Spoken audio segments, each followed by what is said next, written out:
sing dimaksud surat itu adalah sepotong kalamullah yang di situ memiliki awal dan memiliki apa? Akhir. Akal luha utawi luwes siti-siti surat iku salah su ayatin iku 3 ayat. Akal luha utawi luwes siti-siti surat iku salah su ayatin iku 3 ayat. Wis iki minangka isih ana kaitane karo wingi nggih. Dadi kaitane karo wingi nek sing wingi ku jelasno ketuhanan.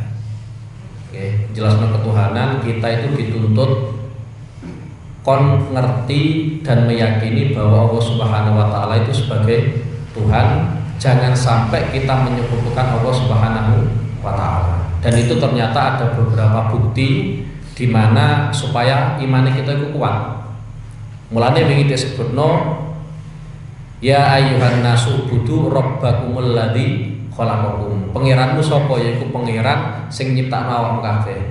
Nggih. Jadi itu adalah salah satu bukti kenapa kita wajib percaya atau iman kepada Allah Subhanahu wa taala, nggih. Lah iya mosok sampeyan duweni majikan wis ngewah-ngewahi sampeyan, wis gaji sampeyan terus ditakoki majikan pundi? Mbah, kan ya saru lho nggih. Lah mulane alladzi khalaqakum itu adalah salah satu bukti kita dituntut percaya karo Allah Subhanahu wa taala. Itu bukti pertama. Bukti yang kedua walladzina min qablikum, nggih, walladzina min qablikum, dat yang menciptakan nenek moyangi awakmu kabeh utawa umat-umat sak durunge. Dadi sing nyiptakno Firaun, kemudian bala tentaranya dan seterusnya, Nabi Adam, Nabi Idris dan seterusnya, itu adalah Allah Subhanahu wa taala. Itu adalah dalil yang kedua atau bukti yang kedua. Sing ketiga adalah alladzi ja'ala lakumul ardo firasha. Jadi keberadaan bumi ini adalah sebagai bukti di mana kita wajib iman kepada Allah, ya, dan seterusnya. Jadi kalau ayat-ayat yang kemarin itu berkaitan dengan dalil-dalil di mana kita dituntut wajib percaya karo Allah Subhanahu wa taala. Lah mulai wa in kuntum fi raibim mimma nazzalna ala abdina iki kaitane karo nubuwah. Kita dituntut percaya kepada apa? Nabi. Ya, percaya kepada nabi.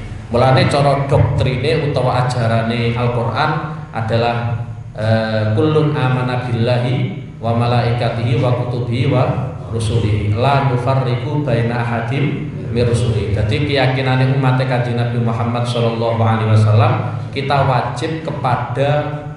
wajib iman kepada seluruh nabi. Oke. Masalah iman, wajib iman kepada seluruh nabi. Jadi keberadaan Nabi Adam sebagai nabi yang kita iman dan seterusnya. Lah adapun masalah mengikuti itu memang ada beberapa hal yang tidak diperbolehkan untuk apa? Diikuti. Jadi antara kita percaya, meyakini dengan mengikuti itu beda. Okay. Jadi umpama sampean percaya bahwa si A ini adalah wong pinter, si B ya wong pinter. Mungkin selerane sampean pengen niru si mana? Si A. Okay. Jadi antara iman dengan mengikuti itu dua hal yang berbeda. Engkau nek kabeh nabi kok pengen sampean tut, engkau malah keliru kabeh. Mulane wingi tak terangno syariat Nabi Adam kuwi dulur oleh nikah. Lah sampean mosok ape rabi karo adik sampean piyambak kan ya saru nggih. Itu gak boleh nggih. Jadi ada syariat yang memang zaman Nabi Adam itu oleh, tapi zaman Nabi Muhammad sallallahu alaihi wasallam boten apa? Boten asal. Wes iki tak terangno kaitane karo lafaz dhisik nggih, kaitane karo lafaz supaya sampean karo ayat-ayat Al-Qur'an, surat-surat Al-Qur'an itu mantep. Nggih. Meskipun ya pemahaman kita mungkin masih dangkal, ya, jadi orang jero-jero nemen tidak terlalu tajam, tapi minimal ya kita mantep lah. Yang pertama yang kaitannya dengan nazalna, ya. Jadi ini Al-Quran yang berkaitan dengan Al-Quran, turunnya Al-Quran, itu ono bahasa nazala, ya, ono bahasa apa? Nazala kayak niki mimma nazalna. Contoh meneh tabarakalladzi nazzalal furqana ala abdihi liyakuna lil alamina nadhira. Ning surat Al-Furqan disebutno bahwa redaksi turunnya Al-Qur'an, diturunkannya Al-Qur'an itu menggunakan kata-kata nazala. Kemudian dalam ayat yang lain ternyata Allah Subhanahu wa taala itu menggunakan kata-kata anzala. Oke, menggunakan kata-kata apa? Anzala. Satu contoh, inna anzalnahu fi lailatul qadar. nggih. Inna anzalna fi lailatul qadar. Jadi menggunakan anzala kalau menggunakan apa? Nazala. Kalau menggunakan nazala itu berarti menunjukkan Quran itu diturunkan bertahap. Jadi orang mau langsung sak kitab belum boten nggih, tapi napa? Bertahap. Kalau menggunakan kata-kata anzala, nggih, anzala itu berarti nuduno Quran diturunno kabeh. Dalam satu waktu, dalam satu masa, dalam satu detik Quran diturunno mulai awal sampai apa? Akhir. Paham ya? Karena memang Quran itu diturunkan 2 kali tahapan. Keterangannya para ulama disebutno Quran itu di Lauhil Mahfuz. Kemudian diturunkan ning gone sama dunya, nggih, langit dunya. Dan di situ ada tempat yang namanya Baitul Izzah. Nggih, namanya tempat adalah apa? Baitul Izzah. Lah Baitul Izzah itu nek sampean pengen ngerti, Ka'bah sampean pendalangi munggah terus. Nek pas ketepaan mripate sampean padang ya ketok nek ora ya kira ketok, nggih. Soale Baitul Izzah iku minangka Ka'bah bagi penduduk langit. Paham ya? Jadi nek penduduk bumi nek tawaf itu nggone Ka'bah. Tapi kalau penduduk langit tawaf itu nggone apa? Baitul Izzah. Mulane ancam. Nggih, Baitul Izzah. Jadi Quran sangka Lauhil Mahfuz tek turun ning nggone Baitul Izzah. Lah Baitul Izzah itu tempatnya adalah ning nggone langit apa? Langit dunia. Lah ketika Quran diturunkan dari Lauhil Mahfuz ning nggone Baitul Izzah, itu mulai awal sampai akhir. Nggih, mulai awal sampai apa? Akhir. Lah kalau diturunkan dari Baitul Izzah ning gone atine Kanjeng Nabi Muhammad sallallahu alaihi wasallam itu bertahap sesuai dengan kebutuhan. Nggih. Mulane kadang ana 5 ayat tok, nggih. Bahkan Iqra bismi rabbikal ladzi khalaq itu tidak langsung satu surat semua, tapi hanya beberapa apa? Ayat. Nggih. Jadi menyesuaikan atau kondisional. Nggih.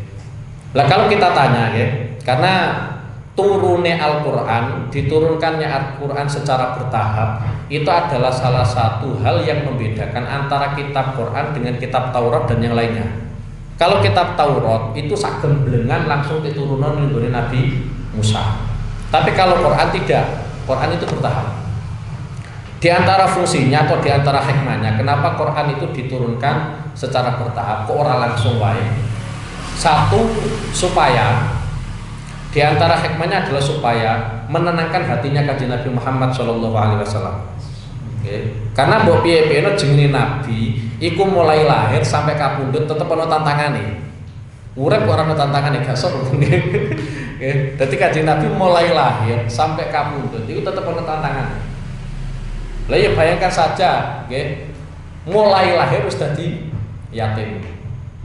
Umur 4 tahun atau 6 tahun kemudian beliau sudah menjadi apa? Yatim piatu. Jadi mulai kecil itu sudah ada problem, sudah ada apa? Masalah. Sampai beliau kapundhut. Artinya kalau di situ tidak ada sesuatu sing ngarem-ngarem, sing nenangno atine Kanjeng Nabi, maka yang dikhawatirkan adalah Nabi itu goncang. Nggih. Sampai untuk masalah terus ternyata orang sing nenangno. Ya kira-kira bunuh diri.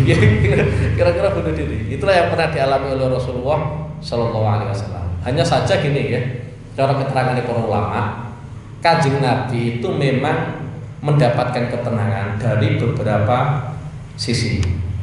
Ada dari Al-Quran. Mulane normale wong kuwi nek apal Quran, atine tenang. Ono wong kok apal Quran ora patut tenang, alamat ora paham Quran. Menawa Qurane gawe semaan kok ya. Orang itu kalau paham apa baca Al-Quran, minimal bacalah dan faham, itu biasanya hatinya itu tenang. Kenapa bisa tenang? Karena yang namanya Quran itu zikrullah, zikir. Sedangkan Allah sendiri sudah menjamin ala bidzikrillahi tatmainnul qulub. Ingatlah dengan zikir kepada Allah, hati itu bisa tenang. Lah ono wong zikir kok ternyata atine ora iso tenang, alamat iki. Pancen gak paham karo sing dizikirno. Lah yo pikir macane subhanallah subhanallah, pikirane ngopi kok tenang kok ndi ya tetep boten apa? Tenang nggih. Lah ketenangan itu tidak harus setelahnya. Ketenangan itu minimal pada saat dia melakukan, misal satu contoh baca Quran, dia tenang. Itu sudah mencapai ala bidzikrillahi tatmainnul qulub. Nggih. Mulane sampeyan yang bayangno ora usah ekstrem-ekstrem utawa dasar boten. Semisal ada pertanyaan seperti ini nggih. Quran itu menjelaskan bahwa inna sholata tanha anil fahsyai wal munkar, bahwa sholat itu bisa menghalang-halangi kita melakukan sesuatu yang negatif dan sesuatu yang mungkar. Tapi faktanya ketika kita setelah sholat ternyata kadang yang ngerasani wong. Yang namanya ngerasani itu tetap mungkar kan. Ternyata ada sebagian ulama yang menjelaskan ayat itu minimal pada saat dia melaksanakan sholat itu tidak melakukan kemungkaran. Lah ya mosok ono wong sholat terus nyolong pitik kan ya ora. Mosok ono wong sholat kemudian pada saat dia melaksanakan sholat terus nyolong jagung ya kan ya ora. Tetap pada saat dia sholat menghadap Allah. Meskipun pada saat sholat ya ora apa? Ora khusus. Tapi minimal ada kemungkaran yang tidak terlaksana pada saat dia menjalankan apa? Sholat. Jadi orang usah bayangin sampean mulu-mulu, lah aku sholat tiap dino kemungkaranku kok ya bolak-balik. Itu kaitannya karo Quran ya, kaitannya karo Quran. Kemudian di antara hikmah meneh nggih. Lah Kanjeng Nabi itu kadang ya untuk pengarang-arang utawa atine iso tenang nganggo Quran. Kadang Kanjeng Nabi ayem niku lewat orang-orang di sekelilingnya. Di antaranya adalah istrine piyambak. Nggih, istrine piyambak. Mulane ning gone berjanji, nggih, ning gone berjanji itu ada nggih. Cuma nek ning pucangan kan diwaca kan bagian ngarep tok nggih. Nek sing bagian buri arep tekan dongan iku nanti ada nggih. Di antara keistimewaan Sayyidah Khadijah al-Kubra itu adalah sabbatallahu biya qalba nggih. Dadi pangeran dadekno atine Kanjeng Nabi ku ayem lewate Sayyidah Khadijah. Nggih. Dadi kadang ayem iku yo apa gara-gara apa liwat bojo. Lah repote kadang bojo itu ora dadekne kita ayem malah sumpek tok. Nggih. Lah kenapa Sayyidah Khadijah itu bisa menenangkan hati Kanjeng Nabi? Okay. Karena itu dalam beberapa riwayat hadis memang terbukti Sayyidah Khadijah itu mampu membuat hati Kanjeng Nabi tenang. Satu contoh diantaranya, satu contoh. Pada saat Kanjeng Nabi menerima wahyu di Gua Hira pertama kali, menerima wahyu di Gua Hira pertama kali, itu kundur songkok Gua Hira kan dalam kondisi redeg. Karena yang ditemui oleh Nabi Muhammad itu adalah malaikat Jibril dengan wujud aslinya. Jadi kira-kira ketemu makhluk sing ora tahu apa ditemoni dengan wujud yang berbeda dari wujudnya kita. Jadi dalam kondisi kundur dulu berdek. Ketika Kanjeng Nabi dugi daleme, kemudian Kanjeng Nabi ngendikan zamiluni kemuliaan. Karena tradisi wong Arab, tradisi wong Arab biasanya nek ati kuwi keweden iku kemuli, minimal iso ngringano apa bebane. Ketika Kanjeng Nabi sampun kemuli kalian Sayyidah Khadijah, kemudian Kanjeng Nabi menyampaikan apa yang pernah dialami di Gua Hira, ternyata Sayyidah Khadijah ngendikano kala innaka latasirur rahimah wa tahmilul kalla wa taksibul ma'dud wa tuqrir dhaifa wa tu'inu ala nawaibil haq. Jenengan orang mungkin rusak. Nggih, jenengan orang mungkin apa? Rusak, orang mungkin binasa. Keranten jenenganku piyanten ingkang sae. Di antara kesayangan jenengan niku jenengan sregep silaturahim. Nggih, dadi famili-famili yang di situ terputus akhirnya disambung meneh oleh Rasulullah. Nek ono tamu jenengan bisa hormat, sangat menghormati tamu. Nek ono urusan-urusan yang positif ternyata jenengan dia kok bantu dan seterusnya. Dengan dawuh Sayyidah Khadijah itu ternyata hati Kanjeng Nabi jadi tenang. Nggih. Lah kenapa bisa demikian? Karena gini nggih, mulai tak bulan-bulan nggih, meskipun perilaku kita jauh dari ini nggih. Kenapa Sayyidah Khadijah bisa seperti itu? Karena Sayyidah Khadijah nyawang bojone itu bukan bojo. Jadi Sayyidah Khadijah itu mampu memposisikan Kanjeng Nabi ini bukan hanya sebatas suami saya, tapi ini adalah calon Nabi. Pada saat menjadi Nabi ini adalah Nabi. Mulane pada saat Kanjeng Nabi ning Gua Hira, karena saking suwene ning Gua Hira, itu Sayyidah Khadijah kuwi kuwatir Kanjeng Nabi nek kenapa-kenapa.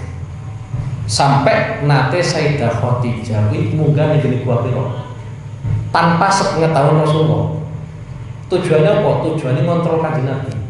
Kira-kira Kanjeng Nabi di dalam kondisi aman napa boten? Kalau dalam kondisi aman, beliau mundur meneh. Tanpa sepengetahuan Kanjeng Nabi. Jadi beliau dulu dulu ngincek Kanjeng Nabi, nek Kanjeng Nabi kok bener-bener bisa fokus ning gone ibadahe, tidak terjadi apa-apa, saya takut itu mundur meneh. Tapi kalau nanti Kanjeng Nabi kok ternyata ada bahaya yang menimpa Kanjeng Nabi, Sayyidah Khadijah siap. Padahal sampai menurut sampeyan ben Mekah. Sangka Baitul Masjidil Haram. Karena dalam Sayyidah Khadijah kan caket kalau Masjidil Haram. Karo Gua Hira itu banget abdul iku durung munggahe. Nggih. Durung munggahe. Munggahe wong angel. Nggih. Aja bayangno koyo gunung-gunung kene, iki saya gampang gunung-gunung Jawa nggih. Gunung Gua Hira itu di lereng gunung, tapi munggahe nang jane. Lah zaman biyen wong wedok. Nggih. Padahal ketika Sayyidah Khadijah kuwi ngiliki Kanjeng Nabi ning Gua Hira. Itu kan yuswane Kanjeng Nabi mendekati 40. Jadi kira-kira yuswane Sayyidah Khadijah ya 55. Nggih, 50 apa? 5. Iku munggah minangka ngiliki Kanjeng Nabi. Piye Kanjeng Nabi nek isih fokus ngibadah ya tak ajarno. Dadi aku yo ora sampai Kanjeng Nabi ngerti aku gak. Iku Sayyidah Khadijah. Dadi kadang Kanjeng Nabi iku ya tenang lewat bojo. Lagu-lagu bojo sing iki pancen angel. Dadi sampeyan ora usah arep-arep lah sing Joko-Joko ora usah arep-arep golek bojo sing syaratnya ketate koyo Sayyidah Khadijah boten. Iku kaitannya kalau Quran diturunkan kenapa apa dalam kondisi bertahap, sidik orang langsung apa? Orang langsung akeh. Iku yang pertama nggih kaitannya karo nazzala karo apa? Anzala nggih. Jadi nek nazzala itu bertahap, nek anzala itu apa? Satu kali nggih. Jadi satu waktu Quran langsung diturunno saka Lauhil Mahfuz ning gone Baitul Izzah. Kemudian yang kedua kaitannya karo ala abdina. Kanjeng Nabi ku ning gone Al-Qur'an sering disebut kata-kata abdul. Ini sekelas Kanjeng Nabi nggih. Kanjeng Nabi ku ning gone Quran sering disebut kata-kata apa? Abdul. Jadi ning gone Al-Qur'an iku sampeyan teliti mulai awal sampai akhir. Kanjeng Nabi ku mboten nate tek panggil kalian Allah dengan ya Muhammad. Oke. Minangka menghormati Kanjeng Nabi. Kalau nabi-nabi yang lain sampai pas menemukan ya Nuh, manggilnya itu pas pakai namanya ya Nuh, wahai apa? Nuh. Tapi kalau sampai goleki Kanjeng Nabi mulai awal Quran sampai akhir Quran, orang mungkin sampai akan menemukan kata-kata ya Muhammad, hei Muhammad. Pasti menggunakan gelarnya. Ya ayyuhan nabi, hei nabi. Nabi itu yang dimaksud adalah Rasulullah Shallallahu Alaihi Wasallam. Hanya saja, yang sering kali gelar yang disematkan untuk Rasulullah ning gone Al-Qur'an itu kata-kata abdul. Kayak ngene iki nggih, nazzalna ala abdina. Contoh meneh ning gone apa surat apa itu? Abdan idza sholat.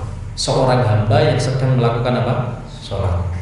Sampai maca ning gone surat Al-Isra iki wonten subhanalladzi asra bi abdihi. Nggih, Maha Suci Dat yang menjalankan pada malam hari hambanya. Lah hamba itu yang dimaksud adalah Rasulullah Sallallahu Alaihi Wasallam. Tabarakalladzi nazzala al-Qur'ana ala abdihi. Lah saiki nek sampean pengen ngerti resep iki, kenapa kok Kanjeng Nabi itu justru malah sering disebut dengan kata-kata abdul. Kenapa sering? Karena tidak ada sifat yang paling istimewa bagi seorang makhluk yang tertinggi dan yang paling mulia mengalahkan kata-kata abdul. Jadi meskipun sampean lho di titel apa wae mungkin esek guri kakean nggih. Tau apa nggih. Tapi yang jelas kita harus menyadari status yang tertinggi bagi kita semua itu adalah abdul.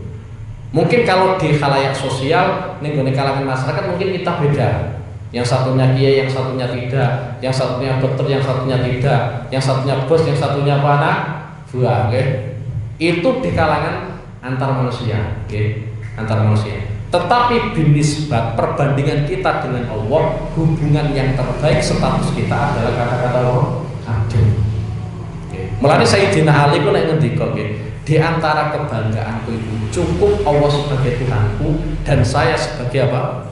Hambanya. Itu di antara kebanggaan Sayyidina Ali. Leo sekelas Sayyidina Ali itu sangat bangga dengan status apa? Abdul. Bagaimana dengan kita? Jadi nek umpama sampeyan disebut hamba, berarti ya apik, terus napa hamba ni Allah.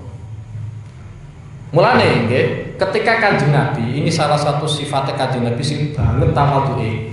Nggih, ketika Kanjeng Nabi niku darang, kemudian ada orang-orang kafir yang dalam tanda kutip nyinyiri Kanjeng Nabi, nyinyir Kanjeng Nabi.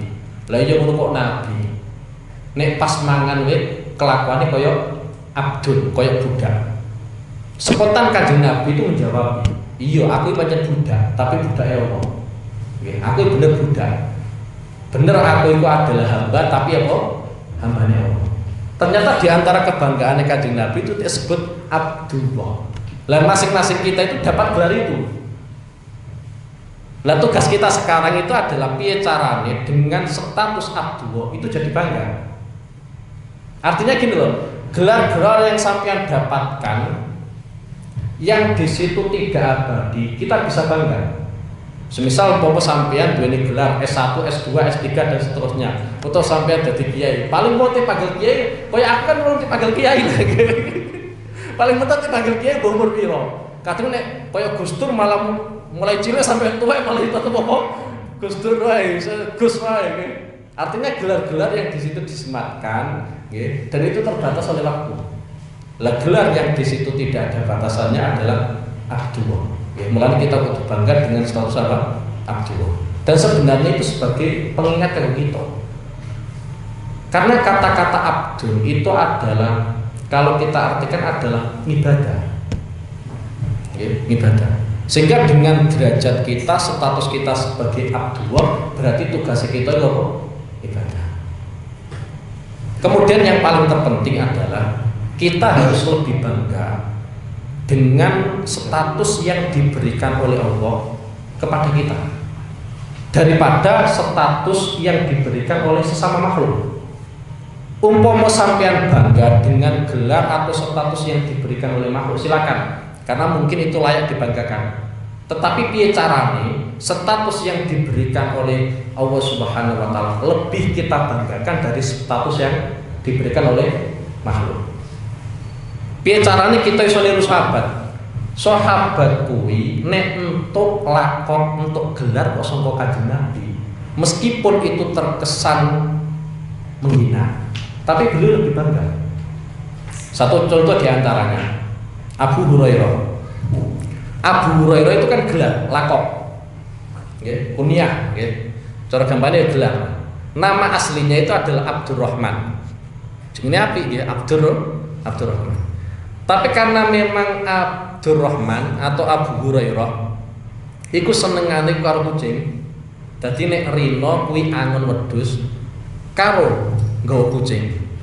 Engko nek dalu kucing kuwi kon turu ning gone dhuwure apa? Ning gone dhuwur wit. Akhirnya konangan Kanjeng Nabi. Ternyata Abu Hurairah akhirnya tek panggil Kanjeng Nabi dengan ya Abahir. Wahai Abu Hurairah.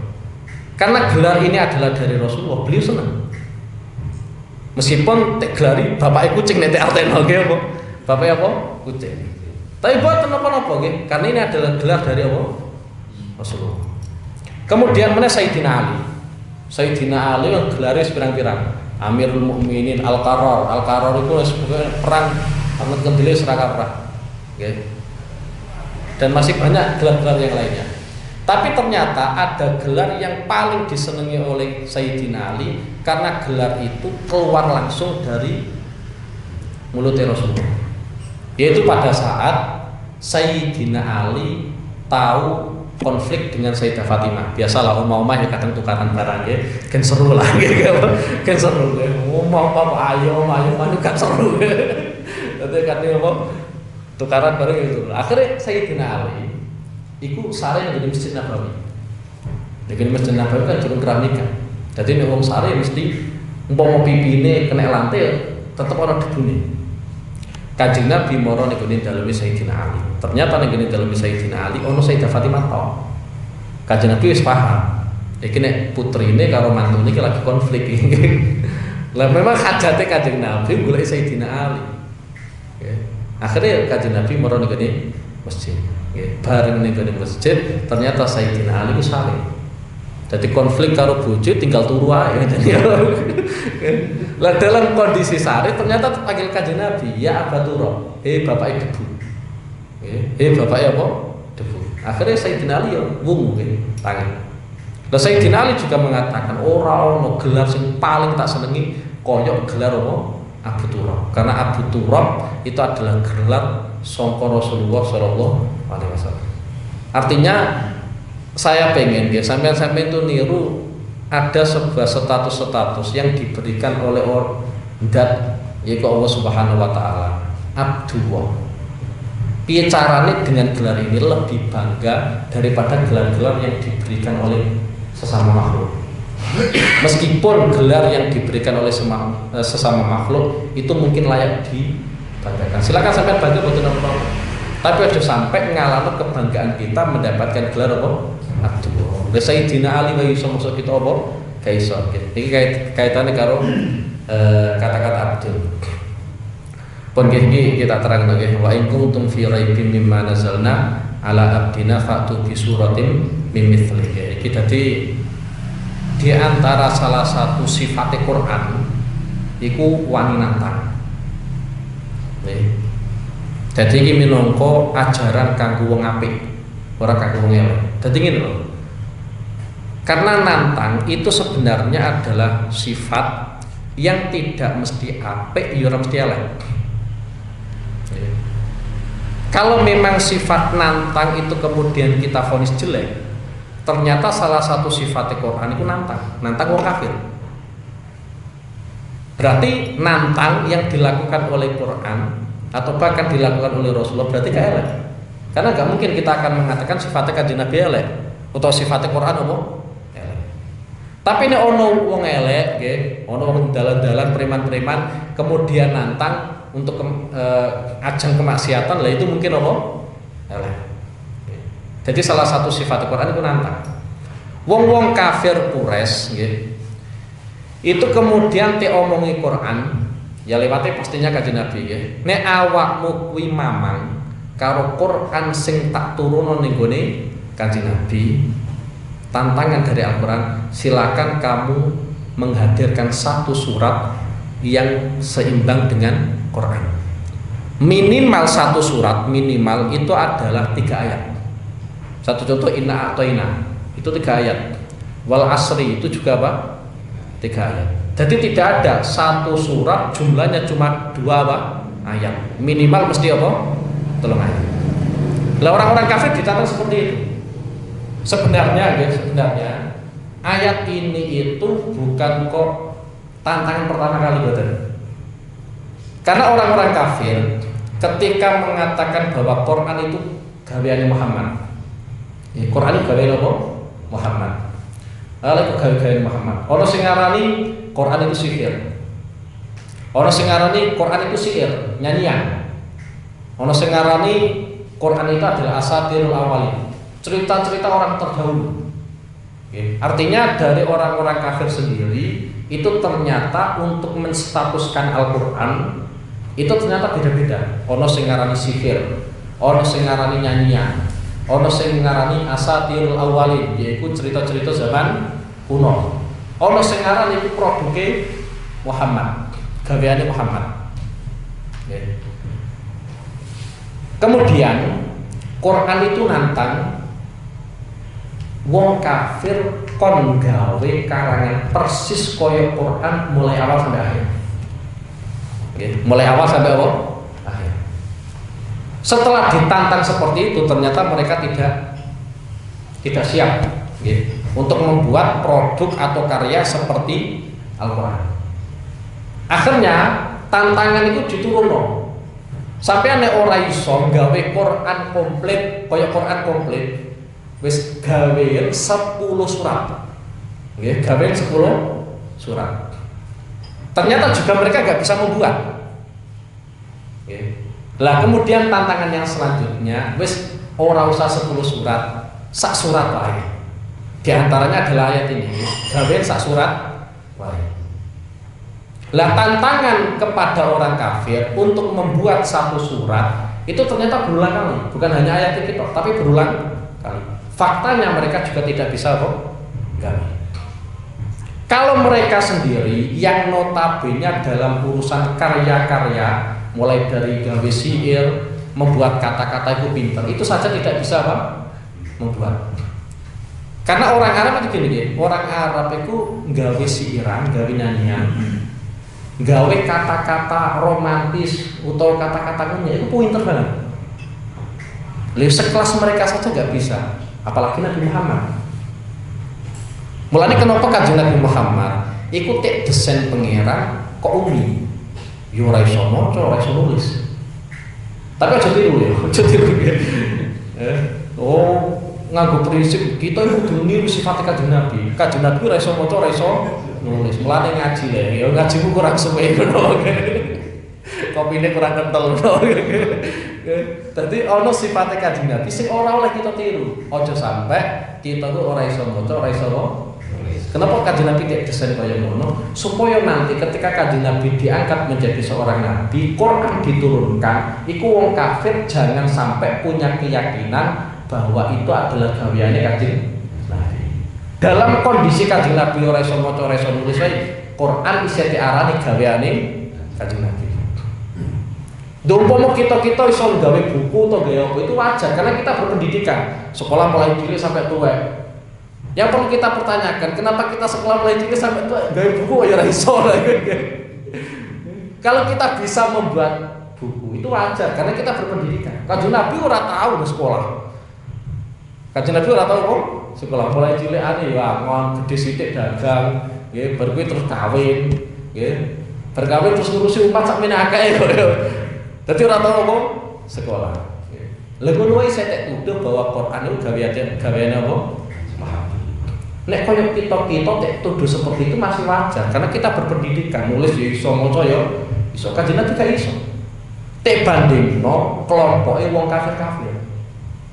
Wong kafir-kafir itu pinter-pinter. Di antara salah satu cerita kayak gini, di antara salah satu cerita. Ono wong kafir jenenge Walid bin Mughirah. Jadi Walid bin Mughirah itu nate nantang kanjeng Nabi. Tapi pada akhirnya Walid bin Mughirah kesetuju karo apa sing disampaikan kanjeng Nabi. Cuma jenenge kaitane karo iman ku hidayah saka Allah. Jadi Walid bin Mughirah itu tahu sowan kanjeng Nabi karena diiming-imingi oleh Abu Jahal. Diiming-imingi oleh Abu Jahal, tek wae duit sakake. Ya. Jadi tek sogo Abu Jahal cara gampangan nggih. Tek sogo Abu Jahal nganggo duit sakake.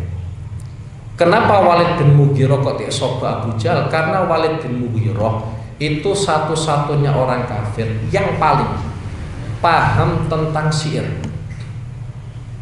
Jadi lagu-lagu sing model apa wae paham. Bukan hanya syaire menungso, tapi bahkan syaire jin paham. Saking canggih Walid bin Mughirah. Lah pada saat itu ternyata Walid bin Mughirah suami dari kanjeng Nabi dengan tujuan untuk membantah Quran. Setelah melobi kanjeng Nabi, kemudian kanjeng Nabi maca ayat Al-Quran. Setelah maca ayat Al-Quran, ternyata pada akhirnya Walid bin Mughirah setuju pada apa yang disampaikan oleh kanjeng Nabi. Sampai Walid bin Mughirah itu ngomong, iki orang mungkin gaweane Muhammad. Jadi sebenarnya orang kafir itu ya sebagian sudah ada yang meyakini bahwa Quran itu tidak mungkin gaweane. Bahkan Walid bin Mughirah pada saat di hadapan Abu Jahal CS, Abu Jahal CS, itu ngomong, aku iki wong sing paling paham tentang syairan. Syairane manusia yo paham, syairane jin yo paham. Tapi aku setelah mendengar apa yang disampaikan oleh Muhammad itu tidak mungkin buatan manusia. Tapi itu gila kembali bahwa iman itu kaitannya karo anugerah pengiran. Walid sing wis ngiyakini kebenaran bahwa Quran itu bukan produk Muhammad, gaweane Muhammad, tapi faktanya tetap boten apa? Boten. Kita ora tau buktekno kaya ngono tapi kersane pengiran apa dipaham nggih. Dadi kudu matur suwun nggih. Wis dadi nantang mboten napa-napa nggih. Dadi iki ajaran Al-Qur'an perkara sing apik kadang gen ketok apik iku apa? Nantang. Nggih. Dadi sampeyan nek nantang ya nganggo aturan kaya Al-Qur'an nggih. Kalau itu pengen membuktikan kebenaran silakan mboten napa-napa. Salah satu sifatnya Kanjeng Nabi juga nantang. Nggih. Lah cuma ngene nggih. Iki kaitane karo Quran nggih. Kaitane karo Quran, kaitane karo mukjizat. Karena Quran itu tidak bisa dipungkiri ku mukjizatnya Kanjeng Nabi. Jadi mukjizat itu cara keterangannya para ulama adalah amrun khariqun lil ada. Jadi perkara sing nulayani ada. Nggih. Perkara sing nulayani ada. Lah biasanya mukjizatnya para nabi itu diri karena menyesuaikan kecanggihan pada saat itu. Satu contoh, zamannya Nabi Musa, kenapa Nabi Musa itu sampai memiliki tongkat yang pada akhirnya bisa berubah jadi ulo? Karena zamannya Nabi Musa itu zaman-zaman di mana ilmu sihir tekan puncak-puncaknya, tekan puncak-puncaknya. Sehingga Allah Subhanahu wa taala memberikan mukjizat ning Nabi Musa itu sebuah perkara sing mirip koyo sihir tapi bukan sihir. Mulane tukang sihir Fir'aun itu pada akhirnya mengakui bahwa yang dilakukan oleh Nabi Musa itu benar-benar mukjizat, bukan sihir. Sampai seperti itu. Zamannya Nabi Isa, zaman Nabi Isa, di antara mukjizatnya Nabi Isa kuwi wong wuta mulai lahir iku sethik parasmu. Nek cara ilmu medis kan ora nggih. Cara ilmu medis wong kok wuta mulai lahir iku angel Tek parasmu. Beda nek wis tau ningali kemudian kecelakaan atau apa ternyata apa wuta. Iku saya gampang. Tapi nek mulai lahir kok wuta, iku biasanya kok golek tombone. Ternyata Nabi Isa bisa menyembuhkan wong sing buta mulai apa? Lahir. Lah koyo urusan kedokteran Nabi Isa.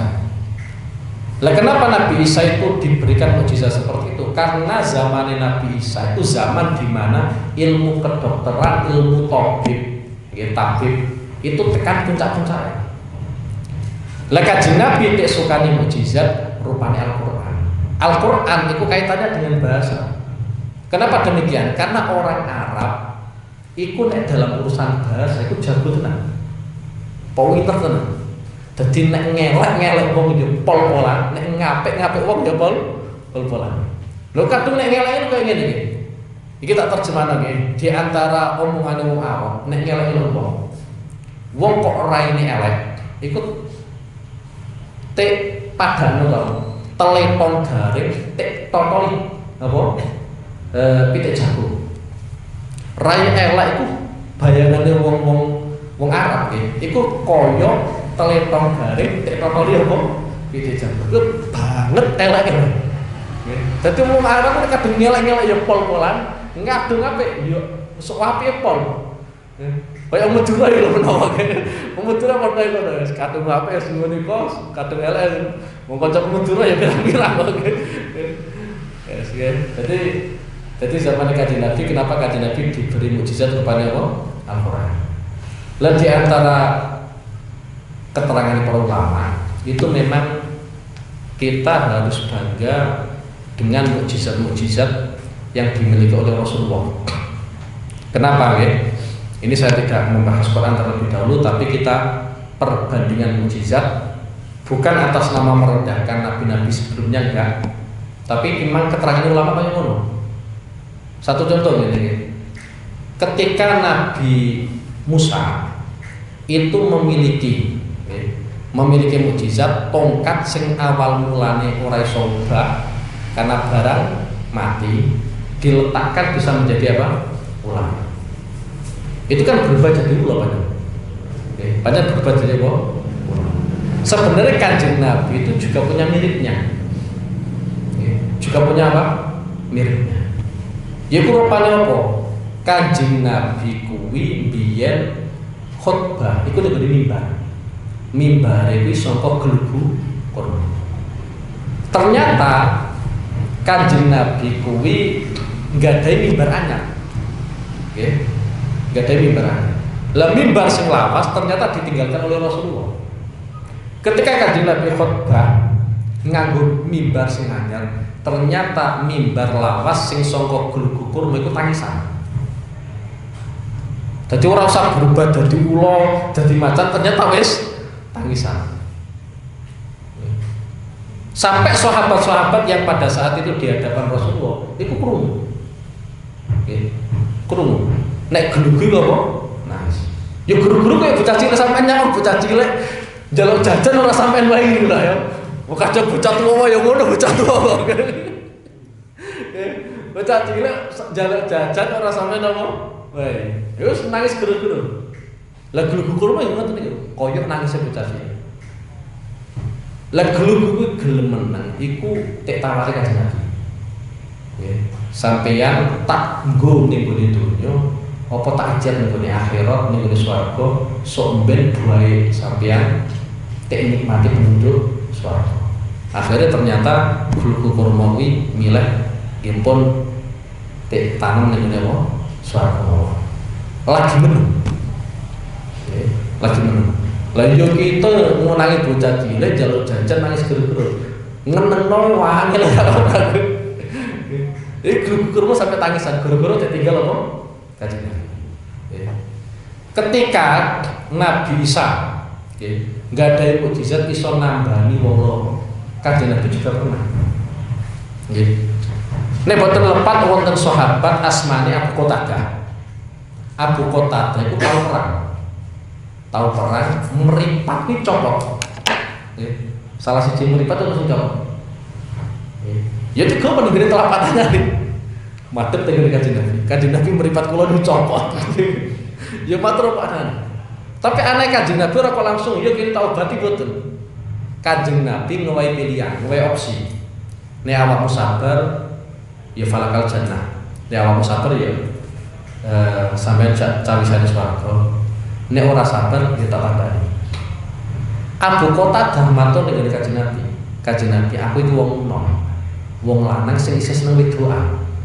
Engko nek mripatku copot ngene iki, engko ora payu lho. Dadi sahabat yo fair-fairan koyo ngono. Nggih. Aku iki wong lanang sing isih seneng apa? Wedoan. Nek mripatku nek copot kan yo apa? Ora ono wedok sing seneng aku. Akhirnya tambani Kanjeng Nabi. Spontan waras. Jadi Nabi Isa iso nambani wong loro, Kanjeng Nabi juga sama bisa. Kanjeng Nabi juga sama. Sampai Abu Qatadah ngendikano meripat sing nate tik tambane Kanjeng Nabi pandangannya itu lebih tajam dibanding meripat sing ora tau ditambani Kanjeng Nabi. Itu diantara mukjizat Kanjeng Nabi. Wonten mulai nggih. Kalau sampai membayangkan Nabi Ismail, karena tradisi korban itu kan meniru Nabi Ibrahim dan Nabi Ismail. Hampir saja tidak sembelih sama Nabi Ibrahim atas perintah Allah Subhanahu Wa Taala pastinya. Gitu. Tapi pada akhirnya Nabi Ismail kan tidak jadi apa? Disembelih. Jadi skenario ini tegang, gitu. Tapi pada akhirnya apa? Damai-damai saja lagi. Gak sampai yang sinetron atau megang, jebule ngono wae. Lah ternyata Kanjeng Nabi tidak seperti itu. Kanjeng Nabi itu nate dodo dibelah. Nek cara dawe Sayyid Muhammad nggih, Sayyid Muhammad Kanjeng Nabi tek belah dodone minangka ngresiki atine Kanjeng Nabi itu sampai 4 kali. Nggih, sampai 4 kali. Yang pertama yaitu pada saat Kanjeng Nabi diasuh oleh Sayyidah Halimah Sa'diyah. Nggih. Ning ngene desa nggih, ngoten saja. Dolanan karo kanca-kancane. Biasa lek bocah cilik senengane dolanan nggih. Jadi dolanan karo kanca-kancane ternyata malaikat itu teko. Malaikat teko, kanca-kancane wedi. Tapi Kanjeng Nabi belas ora gedhe. Nggih, belas ora gedhe. Akhirnya ya sebagai atang-atangno langsung dibelah. Dadi nek sampean nyawang saiki ono operasi, biyene wis ono. Nggih, Kanjeng Nabi tau dioperasi. Tapi sing operasi malaikat canggih. Wis jelas ana jaminane, nggih. Jadi Terus dibalik meneh, bar cuci dibalik meneh. Iku kaya-kaya orang belane. Nggih. Dan itu ternyata dialami oleh Rasulullah sebanyak 4 kali. Jadi kalau Nabi Ismail itu hampir disembelih, baru hampir. Nek cara skenario film, itu lagi tegang. Tapi Nabi Muhammad terus tegang tenan badannya. Mau sampai kayak apa? Di antaranya meneh mukjizate Nabi Ibrahim. Mukjizate Nabi Ibrahim sampean bayangno tek bakar ora kebakar. Karena dawuh Allah Subhanahu wa taala, ya narukuni bardau wa salaman, nggih. Wahai api, kamu harus jadi yo adem tapi nggawa keselamatan. Soalnya nek adem tok iku ora mesti apa? Selamat. Tapi pangeran ngersakno ya narukuni bardau wa salama. Wahai api, kamu harus menjadi adem tapi yang nggawa keselamatan. Oleh Nabi Ibrahim mboten apa? Kebakar. Mungkin kita takjub nggih, ya itu memang mukjizat Nabi ya kita harus heran. Tapi Nabi Muhammad itu nggadhahi sing hampir mirip. Nabi Muhammad itu ketika dilahirkan nggih. Ketika dilahirkan ning gone Persia jaraknya banget adohe Persia. Ya, Persia itu ditaklukkan saja itu zamannya Sayyidina Umar. Ya, di samping ya jaraknya karena banget apa? Adohe. Ning gone Persia kuwi ana geni yang menjadi sesembahan orang Persia karena orang Persia itu wong Majusi. Wong Majusi itu nyembah geni. Tek sembah beberapa ribu tahun api itu gak pernah padam.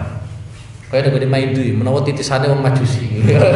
Menawa sebarang pernah padam. Tapi semenjak Kanjeng Nabi itu lahir, spontan api itu padam. Mulanya orang Yahudi itu bisa menebak pada malam ini calon Nabi akhir zaman telah lahir. Karena orang Yahudi sudah membaca tanda-tanda kenabian itu diantaranya adalah api Persia itu padam. Lah pada malam itu ternyata apa? Padam. Jadi meskipun Kanjeng Nabi belum sampai bersentuhan dengan apa? Api, tapi api ini padam dhisik. Di antaranya meneh ketika Nabi Musa itu enggak ada mukjizat. Rupane tongkat itu diantemno watune ngetokno banyu. Nggih, watune ngetokno apa? Banyu. Kanjeng Nabi luwih keren daripada itu. Kanjeng Nabi sangka astane mawon ngetokno banyu. Mulai di antara sanjungane Sayyidina Umar ning gone Kanjeng Nabi. Nggih. Kalau Nabi Musa itu punya mukjizat mengeluarkan air dari batu dengan memukulkan tongkat terhadap batu, sedangkan Nabi rupane Nabi Muhammad itu lebih istimewa daripada itu. Beliau mampu mengeluarkan air dari apa? Tangannya. Mulane banyu sing paling apik sak alam dunya ya banyu sing medal saka astane Kanjeng Nabi. Nggih. Iku paling apik. Nggih. Lah sahabat itu ternyata untuk kuwi ya. Sahabat untuk dan masih banyak yang lainnya. Ini perbandingan beberapa mukjizat. Bukan atas nama merendahkan nabi-nabi yang lain, tidak, tapi menongko perbandingan antar mukjizat. Kanjeng Nabi itu yang memiliki hampir mirip. Lah kemudian kaitannya karo Quran, mukjizate nabi-nabi zaman dhisik iku rata-rata khisyah. Khisyah itu kena intro. Contoh kaya ungkap. Nabi Soleh nggadahi mukjizat iso ngetokno unta saka watu. Jadi watu ternyata tek kersane pangeran lewat Nabi Soleh iso ngetokno unta. Dan seterusnya ya. Jadi mukjizat-mukjizat zaman biyen biasanya ketok. Sedangkan mukjizat Kanjeng Nabi Al-Qur'an iku sifat akliyah. Jadi yang kepikiran, kepikiran. Lah dari status yang berbeda, sing biyen kuwi mukjizat jenenge mukjizat sing khisyah, bisa diindra pakai mata, sedangkan mukjizat Kanjeng Nabi itu maknawiyah. Barokah apa? Barokah gini nggih. Sampeyan titeni mawon nggih. Mukjizat-mukjizate zaman biyen itu nek nabine kapundhut ya wis bareng. Jadi misal sampai saiki sampean golek tongkate Nabi Musa ya ora bakal nemu. Nggih. Wis sampean pengen gagal jimat apa ora bakal nemu. Kenapa? Karena mukjizat-mukjizat zaman Nabi zaman biyen itu sifatnya kena diindro. Nek kena diindro itu nek Nabi ini kabudut dimpun. Tapi barokah kita punya Nabi namanya Nabi Muhammad. Ternyata mukjizatnya itu bersifat maknawiyah, menggunakan akal. Ketika kajian Nabi kabudut, Quran masih tetap ada sampai ila yaumil kiamah. Mulane kita mestinya bangga nggih, ora tau ngunangi kajian Nabi, tapi iso buktekno kemujizatane kajian Nabi. Mulane sampai ono hadis sing nerangno nggih, ma minal anbiya'i nabiyyun illa utiya ma misluhu amana alaihi bashar. Wa kuntu